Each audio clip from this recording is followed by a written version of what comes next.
জ্ঞানী হলো শিখরে ওঠার একমাত্র পথ। অজ্ঞতার আঁধার মুছবো এই মোদের শপথ। আলহামদুলিল্লাহি রাব্বিল আলামিন ওয়াসসালাতু ওয়াসসালামু আলা সাইয়্যিদিল মুরসালিন আম্মা বা'দ ফাআউযু বিল্লাহি মিনাশ শাইতানির রাজীম বিসমিল্লাহির রহমানির রহিম আসসালাতু ওয়াসসালামু আলাইকা ইয়া রাসূলুল্লাহ ওয়া আলা আলিকা ওয়া আসহাবিকা ইয়া হাবিবাল্লাহ আসসালাতু ওয়াসসালামু আলাইকা ইয়া নবিয়াল্লাহ ওয়া আলা আলিকা ওয়া আসহাবিকা ইয়া নূরাল্লাহ। দূরের ও কাছে দেশের ও প্রবাসের ইসলামী ভাইরা এবং মাদানী চ্যানেলের দর্শকবৃন্দ, অনুষ্ঠান প্রশ্ন জ্ঞানের চাবি এই অনুষ্ঠানে আপনাদেরকে স্বাগতম। আসুন ভালো ভালো নিয়ত সহকারে আমরা দেখার প্রস্তুতি গ্রহণ করি। নবী পাক সাল্লাল্লাহু তাআলা আলাইহি ওয়া আলিহি ওয়াসাল্লাম ইরশাদ করেন, যে ব্যক্তি আমার প্রতি একবার দুরুদে পাক পড়ে আল্লাহ তাআলা তার উপর 10 বার রহমত নাজিল করেন। সাল্লু আলাল হাবিব সাল্লাল্লাহু তাআলা আলা মুহাম্মদ সাল্লাল্লাহু আলাইহি ওয়াসাল্লাম। মাদানী চ্যানেলের দর্শকবৃন্দ, প্রশ্ন জ্ঞানের চাবি এই অনুষ্ঠান আপনাদের প্রশ্নের মাধ্যমে সাজানো হয়েছে। টিভি স্ক্রিনে নাম্বার দেখানো হচ্ছে, অবশ্যই আপনারা আমাদেরকে কল করে নিজের প্রশ্ন রেকর্ড করিয়ে দিন।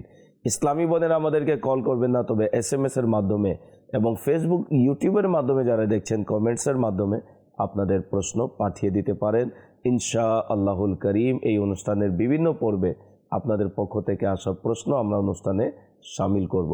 পড়বেন নাই আজকেও দারুল ইফতা আহলে সুন্নাতের মুফতি শফিক আত্তারি মাদানী দামাত বরকাতুমুল আলী আমাদের সাথে রয়েছেন। তিনি বিভিন্ন প্রশ্নের উত্তর প্রদান করবেন।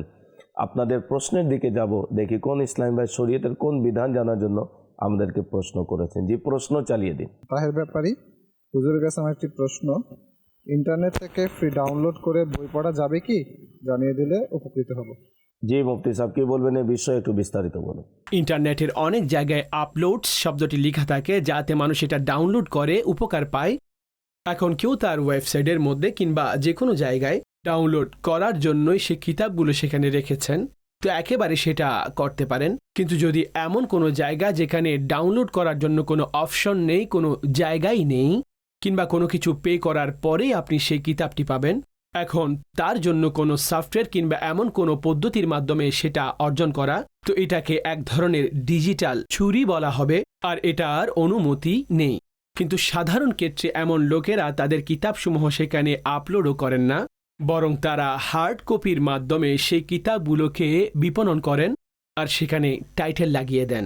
আর কিছু লোক রয়েছেন যারা চান না যে তাদের কিতাবগুলো PDF আকারে এভাবে আসুক, তো কিছু লোক রয়েছে সে কিতাবটিকে ছবি তুলে PDF আকারে সেখানে আপলোড করে। তো এটাও নিষেধ। যখন তিনি নিষেধ করছেন, মালিক নিজে যখন এটা দিচ্ছেন না, তো আপনি তার অনুমতি ব্যতীত এই কাজ করতে পারেন না।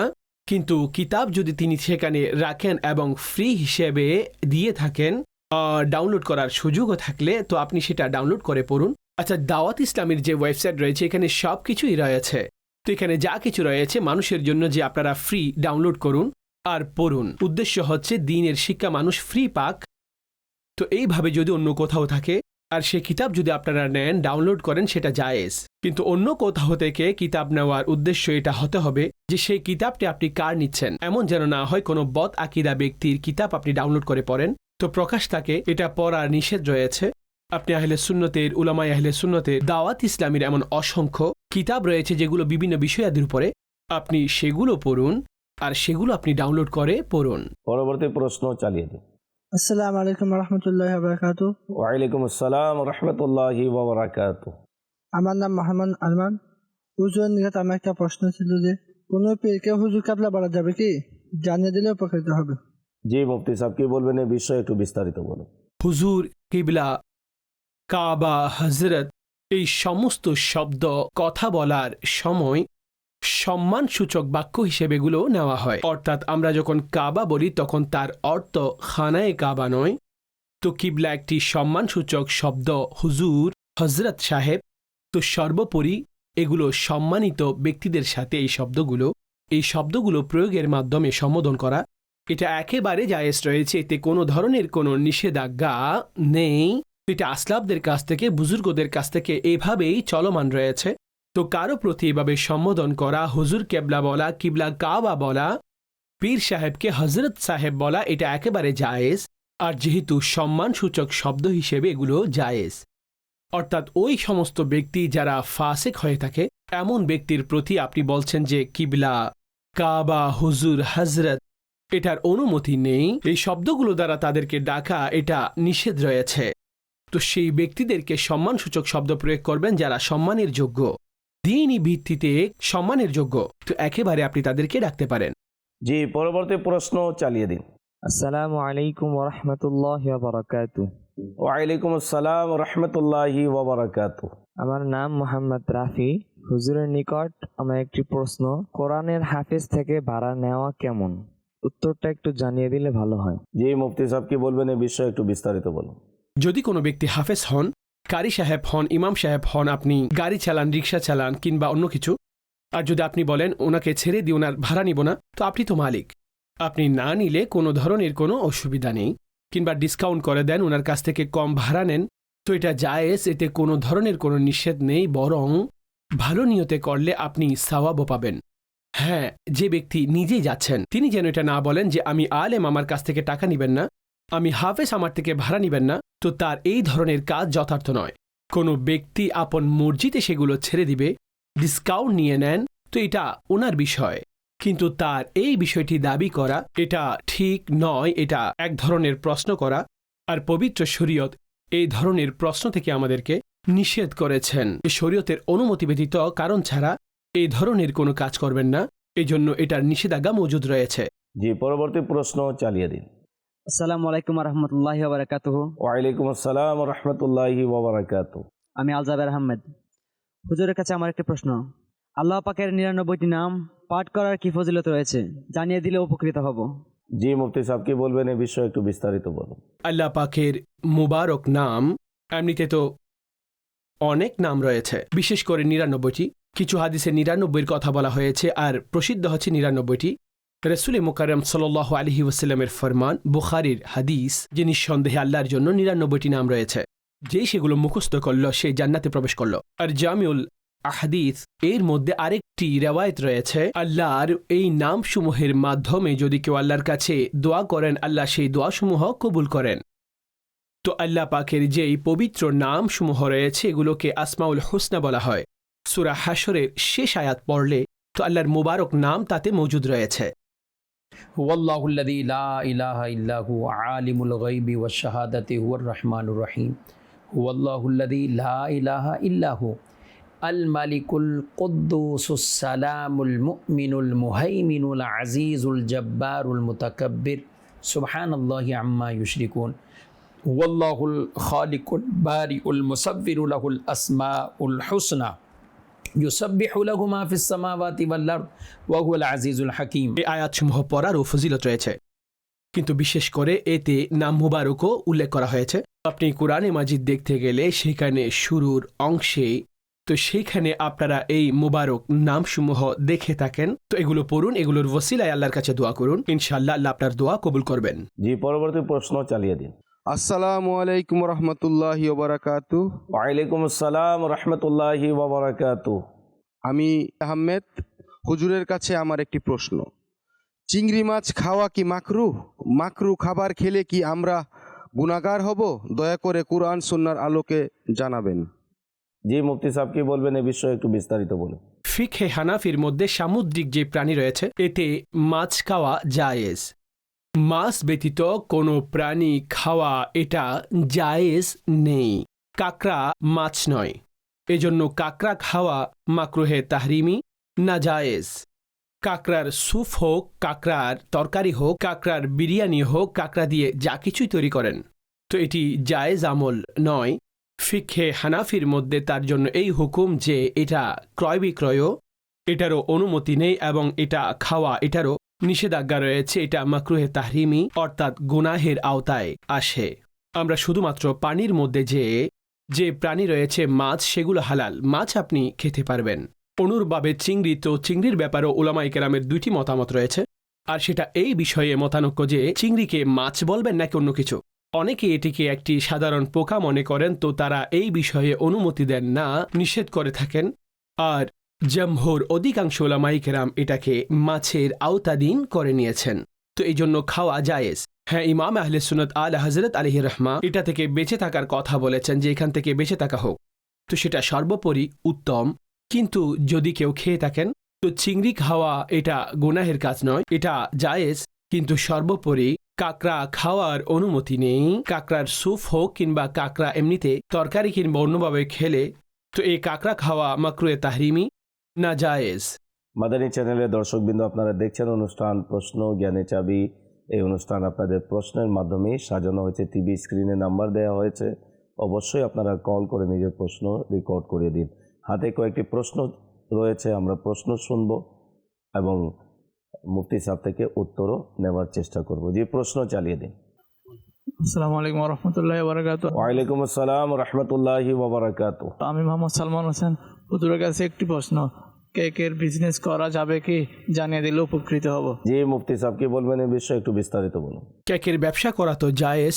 এটি খাওয়ার বস্তু, আপনারা এটি হালাল বস্তু, এটি আপনারা বিক্রিও করতে পারেন, বানান কিংবা বিক্রি করেন শরীয়তের নিয়ম কানুন অনুযায়ী। এতে কোনো ধরনের মিথ্যা কিংবা প্রতারণা না থাকলে, এই ধরনের বিষয় না থাকলে, অর্থাৎ আপনার যা আছে সেটাই বর্ণনা করলেন, অতিরিক্ত কোনো কিছু সেখানে বললেন না, অনুরূপভাবে যা সেখানে নেই সেগুলো উপস্থাপন না করা, এটাই তো ঠিক আছে। মানুষ আপনাকে অর্ডার করে কিংবা আপনার কাছে তৈরিকৃত কেক আছে, মানুষ সেগুলো কিনে আপনার কাছ থেকে নিয়ে যায়, আপনি প্রাইস বলে দিলেন এবং পাঠিয়ে দিলেন, তো এইভাবে বিক্রি করা আপনার জন্য জায়েজ আমল। হ্যাঁ, আজকাল অনেক মানুষ কেক ক্রয় করার সময় অনেক ধরনের অনুরোধ তারা করে থাকেন। কখনো চান পতাকা বানানোর জন্য, ঠিক আছে পতাকা বানিয়ে দিলেন। আচ্ছা, চাঁদতারা বানানোর জন্য চাঁদতারা বানিয়ে দিলেন, এগুলো তো ঠিক আছে। ফুল বানিয়ে দিলেন, গাছ বানিয়ে দিলেন, পাহাড় বানিয়ে দিলেন, এগুলো ঠিক আছে। কিন্তু এমন কিছু ব্যক্তিরা রয়েছেন যারা প্রাণীদের ছবি বানাচ্ছেন, যেমন বাচ্চার বার্থডে, তিনি বাচ্চার ছবি নিয়ে দিবেন যে বাচ্চার এই ছবিটা বানিয়ে দিন। এখন যদি যিনি কেক বানান সেই ব্যক্তি এভাবে ছবি বানিয়ে দেন তো এটা জায়েজ নেই, তার এই আমল জায়েজ নেই। তো এই ধরনের ছবি বানানোর অর্ডার না নিবেন, না ভবিষ্যতে এই ধরনের অর্ডার না জমা করবেন, না কাউকে দিবেন।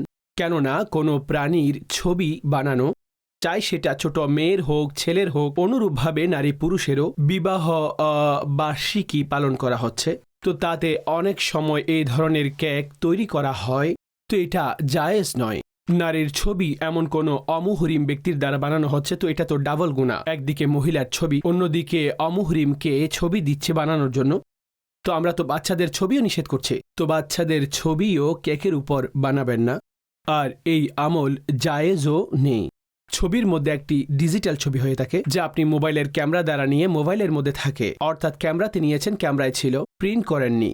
আরেকটি হচ্ছে প্রিন্টেড ছবি, কিংবা বাহিরে কেউ বানাচ্ছেন, চাই সেটা কালার সহকারে কেউ ছবি বানাচ্ছেন, কিংবা সেটা পেইন্টেড ছবি, কিংবা এই কেকের উপর বানাচ্ছেন, কাপড়ের উপর বানাচ্ছেন, তো এই ছবি হারাম, এটি জায়েজ নেই। জি, পরবর্তী প্রশ্ন চালিয়ে দিন।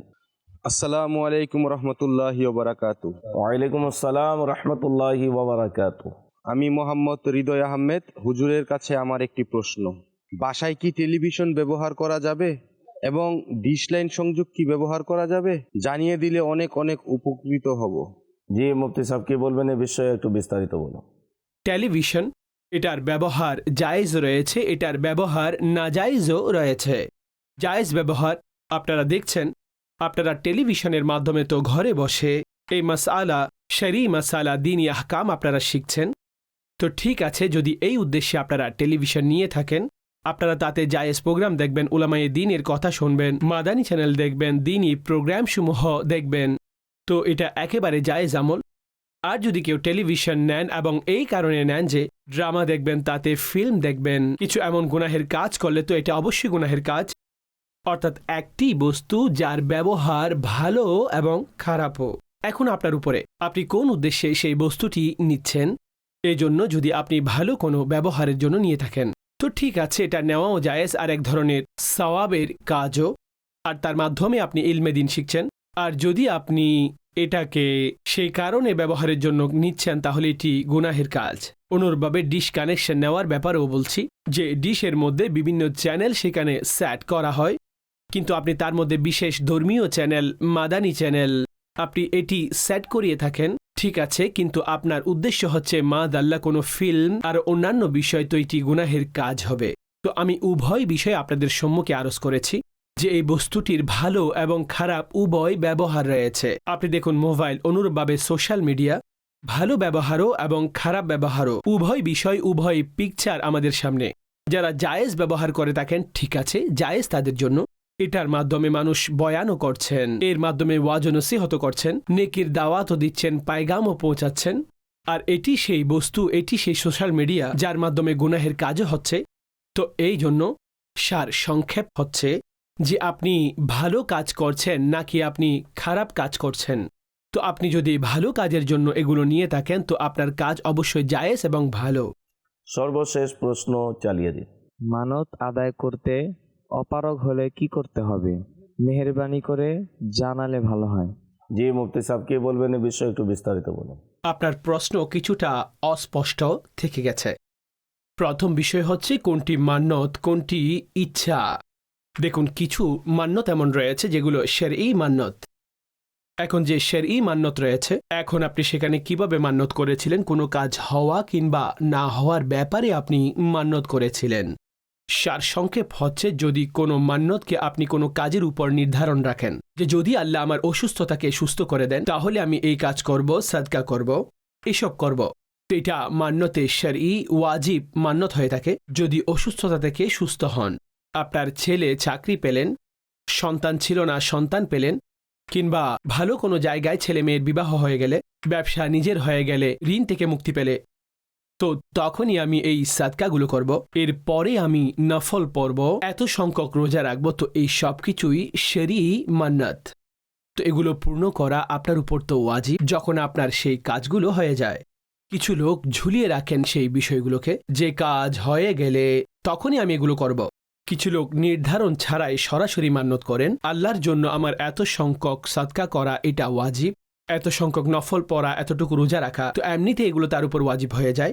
তো সার সংক্ষেপ হচ্ছে, দেখতে হবে কোন শব্দগুলোর দ্বারা মান্যত করেছেন, কি মান্যত করেছেন। তো যদি সেটা মান্যতে শরঈ হয়ে যায় আর সেগুলো যদি পূর্ণ না করেন তখন সে গুনাহগারও হবে, আর অনেক অবস্থায় কাফারাও দিতে হয়। কিন্তু সেটার ডিটেল ব্যাখ্যা তখনই হবে যখন সে অবস্থার সামনে আসবে তিনি কি মান্যত করেছিলেন। আচ্ছা, কিছু মান্যত এমন রয়েছে যেগুলো ওয়াজিব তো হয় না, যেগুলোকে প্রচলিত মান্যত বলা হয়। যেমন কেউ এইভাবে মান্যত করলেন যে যদি আমার এই কাজ হয়ে যায় তো অমুক মাজারে যাব, সেখানে এগুলো বন্টন করে দিব, কিংবা অমুক মাজারে গিলাপ চড়াবো, কিংবা অমুক জায়গায় অমুক বুজুর্গের নিকটে তাবরুক বিতরণ করব। তো এগুলো শরঈ মান্যত নয়, এগুলো প্রচলিত মান্যত। মান্যত এগুলো জায়েজ সওয়াবের কাজ করা উচিত, আর এগুলো আপনারা পূর্ণ করুন। কিন্তু যেগুলো মান্যতে শরঈ সেগুলো আলাদা বিষয়। তাতে আপনি এইভাবে যদি মান্যত করেন যে যদি আপনি রোজা রাখার মান্যত করেন, সাদকা করার মান্যত করেন, হজ করার জন্য, উমরা করার জন্য, এই ধরনের মান্যত যেগুলো শরঈ মান্যত, এজন্য কি ধরনের মান্যত আপনি করেছেন সেই প্রশ্নটি উত্থাপন করুন। এরপরে তার ডিটেল ব্যাখ্যা উত্থাপন করা যেতে পারে। সার সংক্ষেপ যেটা আমি বর্ণনা করে দিয়েছি, শরঈ মান্যত হলে পূর্ণ করুন, আর যদি প্রচলিত মান্যত হয় তখনও আমি বলবো যে আপনারা সেগুলো পূর্ণ করুন, এটাই যথার্থ। মাদানী চ্যানেলের দর্শকবৃন্দ, আশা রাখি অনেক কিছু আমরা শিখেছি, জেনেছি। আল্লাহ তাবারাকা ওয়া তাআলা আমাদেরকে আমল করার তৌফিক দান করুক। যারা এই পর্যন্ত আমাদেরকে প্রশ্ন পাঠিয়েছেন, আল্লাহ তাআলা সবাইকে ভালো ও সুস্থ রাখুক। সময় হয়েছে বিদায় নেবার, পরবর্তী অনুষ্ঠান দেখার আমন্ত্রণ জানিয়ে বিদায় নিচ্ছি। ভালো থাকুন, সুস্থ থাকুন, মাদানী চ্যানেলের সাথেই থাকুন। সাল্লু আলাল হাবিব সাল্লাল্লাহু তাআলা আলা মুহাম্মদ সাল্লাল্লাহু আলাইহি ওয়াসাল্লাম। জ্ঞানী হলো শিখরে ওঠার একমাত্র পথ, অজ্ঞতার ধার মুছব এই মোদের শপথ।